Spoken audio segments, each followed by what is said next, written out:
Hi and welcome to another episode of Straight Out of Camera, proudly sponsored by Fujifilm South Africa. Joining me live in studio is Managing Director of techsmart.co.za, Mike Hubert. Mike, how are you doing? Hi, Ashley. Well, and you? I'm very well. And live from Cape Town, we have commercial photographer Leon Westhuizen. Hi, Leon. Hey guys, Hi Leon, how's it going? So today we're chatting about the importance of networking and information sharing. Mike, how important is it for a photographer to engage or network with fellow photographers? Well, I think it's fairly important. When I started with my photography, I just went to the library and got a lot of books. But at the same time, there was also a photography club at school, which really helped me to kind of just develop certain aspects of photography. These days, of course, you do have the internet, and there's loads of, ways to interact with people and get your photos shown and out there. So yes, for sure.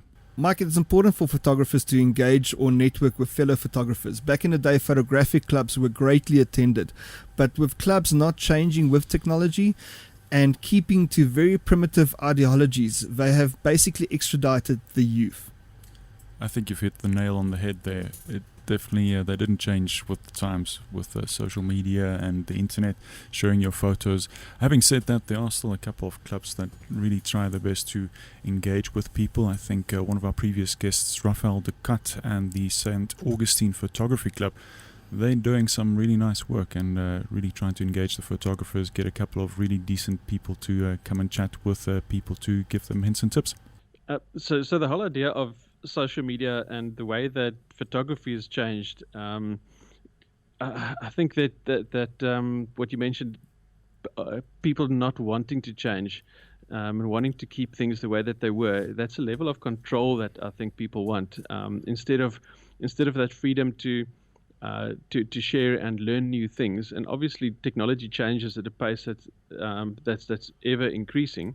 But I think the idea to keep things stagnant and just the way that it was, that's a bit sad for me in a way, purely because there's so many new things, so many new ways to explore and find things. And I think people are quite happy to go and search the internet to find better inspiration, but they're not willing to share in the same way. So it feels a bit one-sided.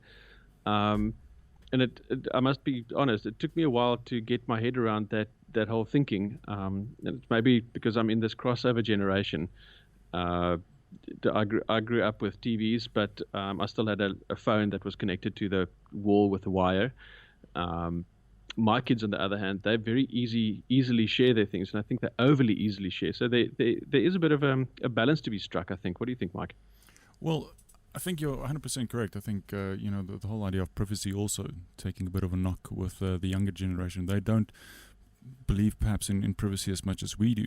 But, going back to the whole community thing, one of the things that I really enjoyed is getting involved in a couple of photo walks and Insta-meets.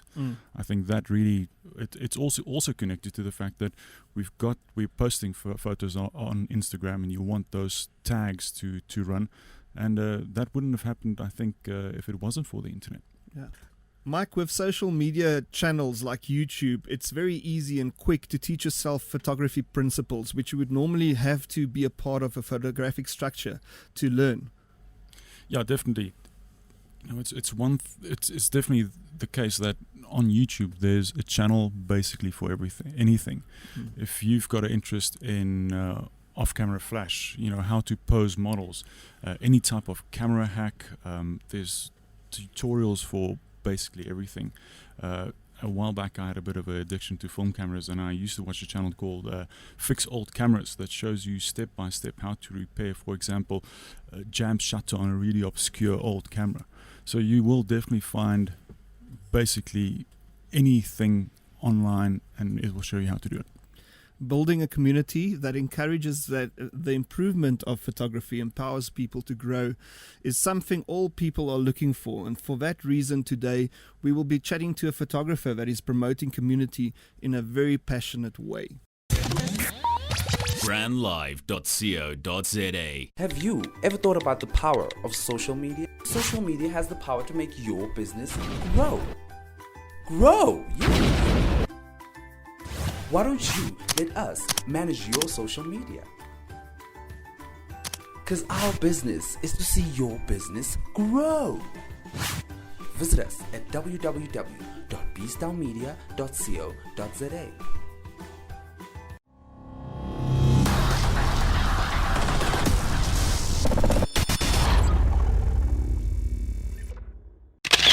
Stanley Counterpoint is a self-taught photographer who, after taking break from investment banking in 2007, started to get involved in charity and community causes. He is actively engaged in ministry work and in 2009 founded the South African leg of the global Help Portrait Initiative, a program dedicated to encouraging photographers to use photography for the benefit of those less fortunate. DuPont also established X-Frame, a community for X100 users to share images on a weekly blog, and a platform to upload straight out of camera shots taken with the Fujifilm system. He says, sharing knowledge freely is my encouragement for others to do the same, in my belief that we can all play a part in making the world a better place for everyone. Stanley, welcome to the podcast. Where did your love of photography start? Good morning, Esley, Mike, and Leon. Thanks for Hi. having me on your show. I guess if I had to pick a year, to be 2007. Moving from a career into looking to some creative avenue to spend my time and probably still use what grey matter still remained between my ears, and I chose photography. It became a very easy and exciting avenue to throw myself at it. Photography offers not just equipment for the little bit of geek there is in me, but it also meant I could explore software and I could explore an area of skills in the arts that I'd never had any experience to before. I think that, for me, was the beginning of my interest in photography. It's actually funny how many of the guests we had in the studio talk about the fact that, you know, photography is an avenue to explore both the art and as well as kind of like that, technical side of things. It certainly has proven to be that. And after a few months of exploring and diving deeper and deeper, because I had more time than I'd ever had before, and then I became engaged in some field work in mission ministry. I then discovered what I think is my real passion, which is documenting environmental portraiture. And with that, with a long family history of charity and community involvement, it became a natural way for me to start seeing how could I use my photography in ways that were beneficial for the community and charity programs that I was seeing and experiencing and wanting to be a part of. Stanley, I love that you see sharing of information and sharing something about faith. The photography and the faith thing is a very interesting overlap for me. Could you maybe just elaborate a bit on where those two fields connect? Because they might seem very different. The one is very scientific and calculated. The other one is very emotional and spiritual. Where does that connect for you? Oh, in many different ways. I mean, I live in Johannesburg, and most of the mission work that I was involved in was in Mozambique. And immediately, there is an information gap. We're sitting in the city with no knowledge of what real life and what real conditions are like for people who are so far away from us. And so what it did for me, firstly, was that by being able to capture images in the field, honest images, I could bring that back into an audience where, without any bias, without any agenda, I could show and share what the conditions are like, what people are experiencing, and allow people at a spiritual level, for instance, to start to challenge what their conceptions or misconceptions may be about what life is like elsewhere. Just by a very simple example, it's quite common to think that people living out in rural places or that are poor are actually unhappy. But you'll be surprised to see how many images there are of people whose economic conditions are completely different to ours, but their happiness factor is equally, if not more, different than ours. Stanley, how did the Help Portrait project start in Swazi? Well, in Swaziland, the Help Portrait project was a natural extension of what we're doing in Johannesburg. We'd started in 2009. 9 people in a room responding to a global call to say, photographers, get out there and take some pictures for the needy. Just take the picture, print it, and give it back to them. Just give them the joy of a printed photograph. Now, we'd responded to that in Johannesburg, and we'd had a year under the belt. We'd been pretty successful. I think in our first year, we'd notched up about 5,000 portraits. That's 5,000 people getting their first printed portrait. Sure. And that certainly, hit me in the heart, as it were. And because I'd come from Swaziland, and you can imagine with a family like mine that's kind of up to their neck in all kinds of community things, it was very easy and very natural to then just extend what we were doing in Johannesburg at that time into Swaziland. So how does the charity aspect of this work? Do you go out to the field, shoot photos printed on there straight away, or can you give us some background? Both yes and both no. The original vision for Help Portrait and the way it's done elsewhere in the world is to gather photographers and makeup artists into a venue, in a hall, a particular location, on one specific day. That is usually the Help Portrait Day, which is the first Saturday in December at the end of the year. And what will happen is the needy will come in and they'll, get some love and care and have a beautiful photograph taken and printed on location. When we looked at this for South Africa, we immediately knew we couldn't do this because we have, firstly, so many more needy communities in large numbers, and they are very widely distributed.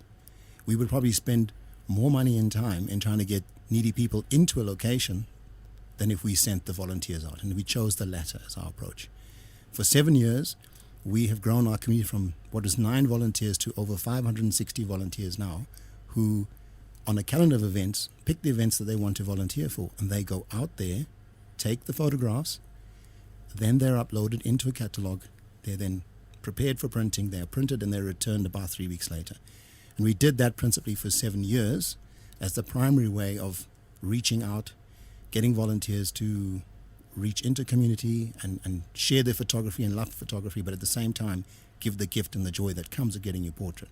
And I must just make this point, perhaps, which can't get lost. That is, by the time we'd gotten to the 7th year of this program, we'd hosted over 380 events and given more than 78,000 people had got their first portrait. Now, we're not just talking about orphans and abandoned babies and homeless, but experiences like giving a 65-year-old man his first printed portrait are things that will never go away from my memory, at least. Typical reaction? Well, yes, if you're in the township, the first time I had this particular experience, the recipient of the portrait said, well, now I have a portrait, a photograph for my funeral program. Makes you see a picture very differently. Sure. And if you were taking pictures, as we often did in old age homes, it was almost always the case that 3 weeks later, one of the people who'd been photographed was no longer with us. And I think it changes your perspective on every portrait you take, because you never really know if this could be the last portrait you're taking. But my experience is not the only one. There are 550 people across South Africa, I think, who would share equally and more beautiful stories than I could. Stanley, I had the privilege the last 2 weeks to also shoot and give people prints on the same day. And I think the setup was a bit different. They were all ladies, and it was in a pin-up style thing for a TV show. But at the end of every day's production, we gave them the photograph that we did of the day, and just seeing what that print does when they receive it, the expressions and the value that they derive out of it, not expecting to see themselves in such a beautified manner and not dollied up and hidden away. That's truly themselves. That's transformative, and I think that goes really deep. What kind of reactions did people have? Do you have letters coming back, and what kind of impact does it have over the longer time? Well, of course, beneficiaries are always thankful. Maybe on the first level, because in general, people don't mind being photographed if they've consented to it.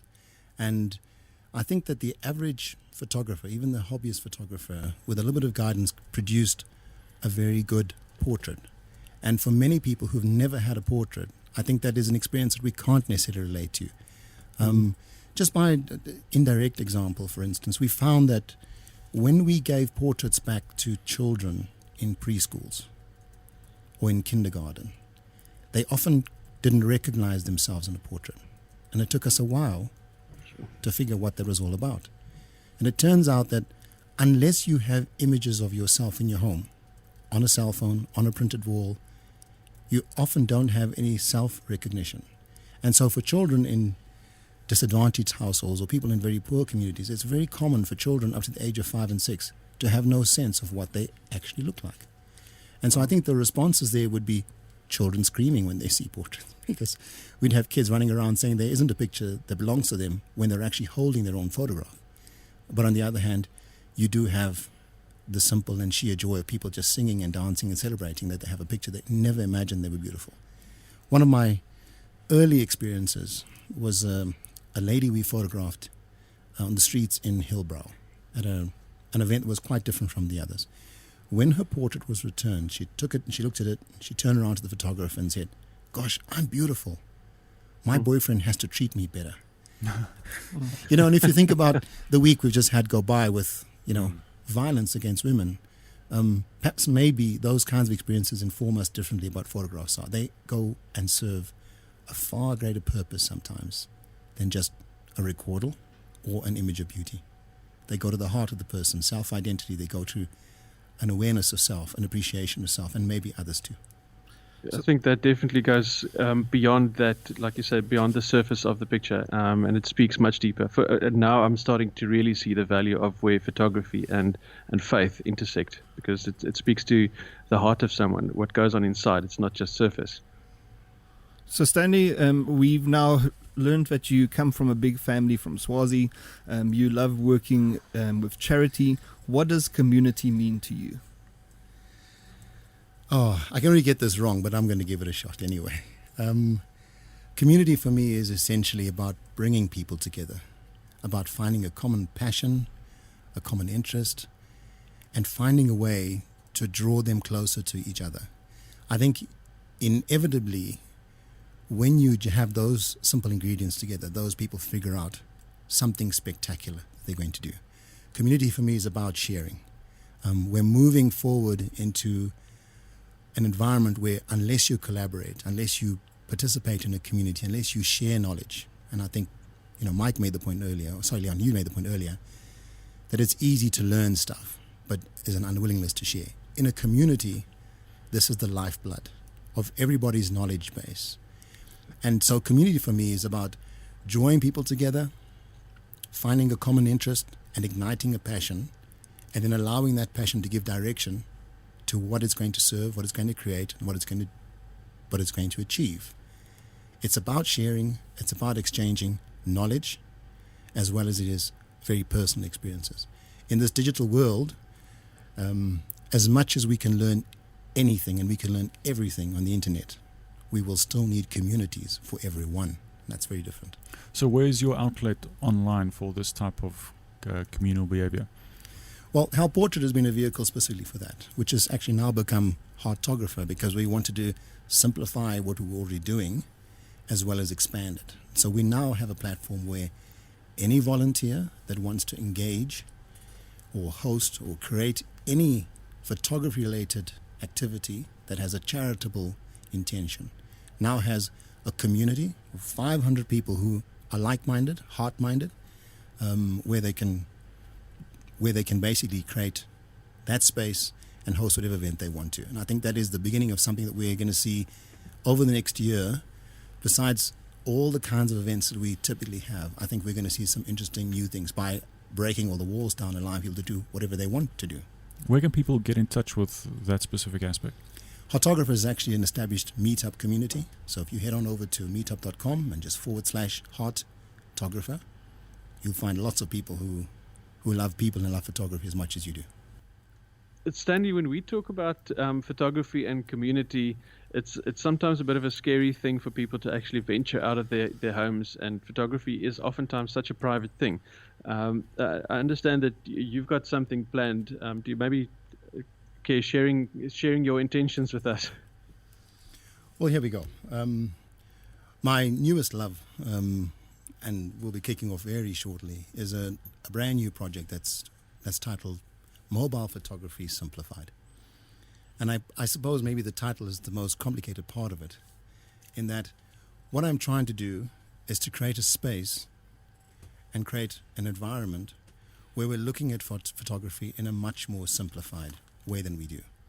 It's increasingly become gear intensive. I hear and know of all the hours that photographers are now spending behind their screens, and I think that's taking away from the simple passion of being out there with your finger on the shutter and taking images. We have a whole new generation of people and a large body of hobbyist photographers whose initial attraction to photography has to do with the joy of seeing images as well, of course, as of taking them. But as you develop and as you grow in photography, it seems you do less and less of that. You disappear into another part of photography. Mobile Photography Simplified is going to try and readdress that. Try and bring the emphasis back to the experience of taking photographs in simple ways, using simple tools, and enabling workflow and sharing of the images, which is key for our new generation in a much easier way. Where can people find out more about this new project? The new project doesn't kick off until 4 weeks or 6 weeks from now. And its principal avenue is going to be by way of a YouTube channel. Uh-huh. So we're launching a channel that will allow the viewer an immersive experience. Take you into a typical location. You want to visit the bakery?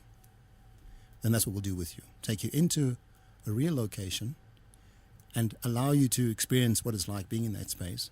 Give you some simple tips about the kinds of photographs that can be taken in that space, and then to edit them and share them on a tablet from the location, real time. Tell me a little bit more about what you've got planned for the editing side of things. The editing side of it is, in fact, before we talk about editing, is that the three tools you're basically going to need is your camera, your smartphone or your tablet, and some software. There are already a whole host of applications, and in fairness, Adobe Lightroom Mobile, which is part of the CC plan or the photography plan, already has built into it, unbeknown to quite a number of people, everything you need to store and back up as well as share your images across a whole range of platforms. So that is one of the principal tools. But there is also Snapseed and a whole host of other applications that will be used on a mobile platform. The only absentee from the setup is a computer.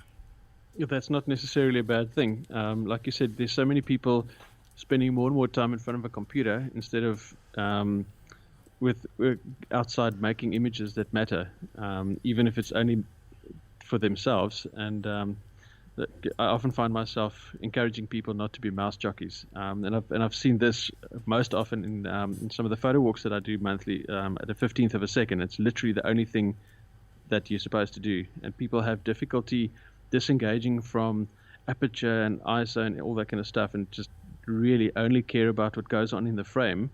And the 15th of a second is actually only it's a way to force them to think differently. And I think this is such a great project because everybody is able to make something, even if it's not mobile specific. Some cameras have Wi-Fi built into them now, so you can transfer to phones and tablets on the fly. And I find that's a far more useful thing to have immediate images than well manicured images. Shoot right, edit less. Is that the approach? Most certainly. Look, it's also that it may not appeal to everybody. There are pro photographers, working photographers, and people who are particularly interested in photography that this is not going to be appealing to. I mean, admittedly, editing photographs and spending time behind the screen is an art in itself. And if it's something that you enjoy, then there isn't going to be a substitute for that. But for new entrants, for high school kids, for teenagers, for people with a working career who enjoy photography but really don't want the standard workflow processes, and I think this is what we will be challenging, is that it appears to me that everybody who is being introduced to photography learns photography and its workflows as if they were going to be a working professional. And it doesn't have to be that way. It is now possible to use your camera and your tablet and a variety of applications to capture, edit, store, and share your images at a very, very high standard. And that's what we'll be focusing on doing. I am wondering what's the effect of sharing photos constantly on Instagram, because I've kind of noticed that there's a certain specific Instagram look that photographers try out, and they kind of go for the same images, same type of setup. And that seems to get the likes, but at the same time, at one stage, it does get a bit boring. Leon, have you got any insight in that? Yes. I think it actually leads on quite nicely from the whole idea of the mobile photography simplified. the problem is people cotton onto one particular technique in order to call something a success, whether that's something that generates likes or it's just a repetition of the same thing, the same lighting setup or the same just portraits or just this, just that. And I think people jump into that too quickly so that they are able to have a more instant version of what they deem to be a success. But for me, that's a complete failure because there's no diversity, there's no soulishness to their own offering. I don't see their own personality in the way that those Instagram feeds look, for instance.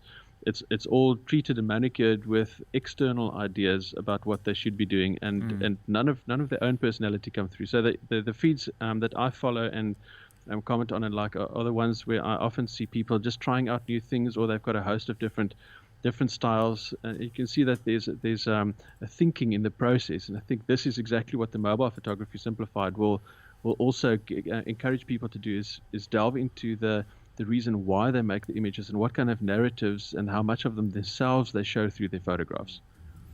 Stanley, tell us a little bit about the Lightroom catalog that you are creating at this moment. The YouTube channel is the relatively easy part, but there are two elements that make for this new project. And thank you, Esley. I mean, the catalog is an important part of that. I'm a Fujifilm user, have been for 3.5 years. And a very happy Fujifilm user at that. And one of the things that has become particularly important for me is being able to use the simulations has meant that if I could move these over onto a mobile platform, then it would accelerate, it would speed up and simplify my workflow. And so to enable what we're trying to achieve in the project, we're going to make a catalog of presets that are customized specifically for Fujifilm users. Now, I'm also hoping someone else will do that for Canon and Sony and Nikon, because I know there are lots of good photographers. I just don't happen to use that equipment. But certainly, you're in for a bonus if you're a Fujifilm user. You have a bunch of presets in the catalog that when you follow the installation guidelines, you'll get these mobile presets customized so that you can simulate the simulations, or you can use the simulations on your tablet, on your smartphone. So Lightroom Mobile doesn't have that as yet? As yet, Lightroom doesn't have a way to send custom presets, but there are some workarounds. Okay. The second aspect of this has to do with community. We can learn everything online, and we can read blogs, and we can watch YouTube channels. But the way I became involved in photography, and my best experiences have come from one-to-one, round-the-table personal conversations. They've come in community. And so the third leg of this project involves the introduction of the Fuji Lounge, which is essentially a gathering where we would have experienced Fujifilm photographers around a table, and they would address a topic or a technique or something as specific as just discussing a particular camera. And rather than doing it in a presentation or tutorial, this would be 1-to-1 or 1-to-7, 1-to-8, 1-to-10 people in a room where there's a variety of 6 or 8 or 10 tables if we can manage that. And from time to time, you'd have different speakers sharing their direct experiences. And by doing so, I'm hoping what we'll do is begin a process of openness and sharing of skills and knowledge, as well as building a community. It's particularly important for us as Fujifilm users because we hear Fuji talking about Kaizen all the time. And all that says to me is that it's a company that listens to everybody within itself. But one of the hallmarks outside of the company is that most Fujifilm users will tell you that 6 months or a year after using their camera, the update has brought new features they didn't have before.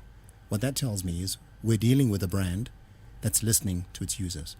And I'm hoping that by creating a community, by sharing experience, we're going to create a voice for ourselves, a voice where we can make known what we'd like to see more of, what improvements we'd like to have.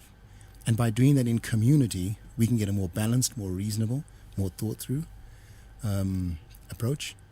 And I think that's going to be beneficial, not for the brand, but even more beneficial for us as users. Because what I want to experience is how much more can I do with what I already have. Definitely. That's great, Stanley. Just as a final thought, this project being 4 to 6 weeks away and all that, how can people stay connected? Where can they find you to keep track of what's going on and where things are happening?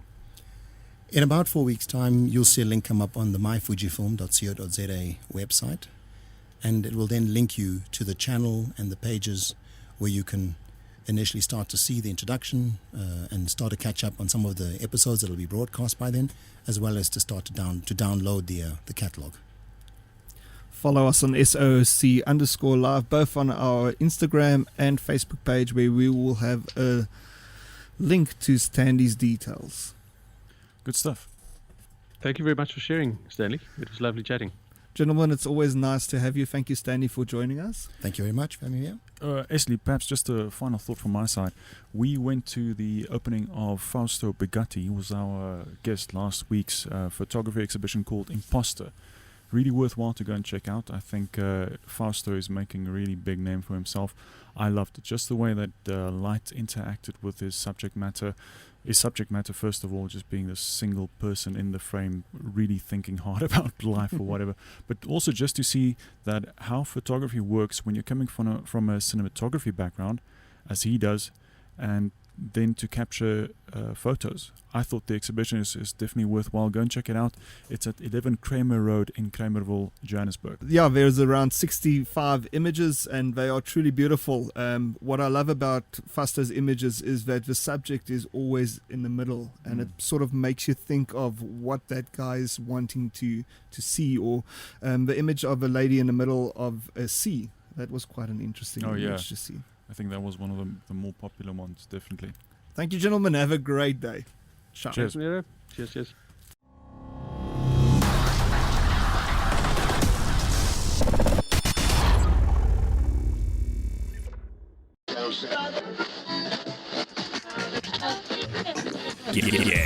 Guess who got brands talking? Brandlive.co.za